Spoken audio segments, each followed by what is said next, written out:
বন্ধুরা, এই হচ্ছে আবা ইন্টারন্যাশনাল এয়ারপোর্ট। আবা সিটির এটাই একটাই এয়ারপোর্ট। এখানে আপনার তিনটা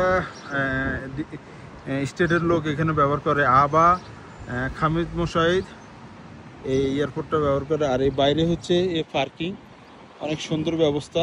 আর এয়ারপোর্টটা খুবই ক্লিন, একেবারে পরিষ্কার, খুবই অসাধারণ একটি এয়ারপোর্ট। তো আমরা আসছি এখন এই দ্বিতীয়বারের মতো আসলাম আবা ইন্টারন্যাশনাল এয়ারপোর্ট। এটা হচ্ছে কন্ট্রোলার, ট্রাফিক কন্ট্রোলার, আর এটা হচ্ছে বাইরের দৃশ্য। আর এখন এই মুহূর্তে যে ওয়েদারটা অনেক সুন্দর। আর আবা এইভাবে সবসময় আপনার 12 মাস ঠান্ডা থাকে, কোনো প্রকার তাপমাত্রা এখানে বৃদ্ধি হয় না। আর আপনার আবা আপনার কিছুক্ষণ পর পরে বৃষ্টি হয়। এই হচ্ছে আবা এয়ারপোর্ট।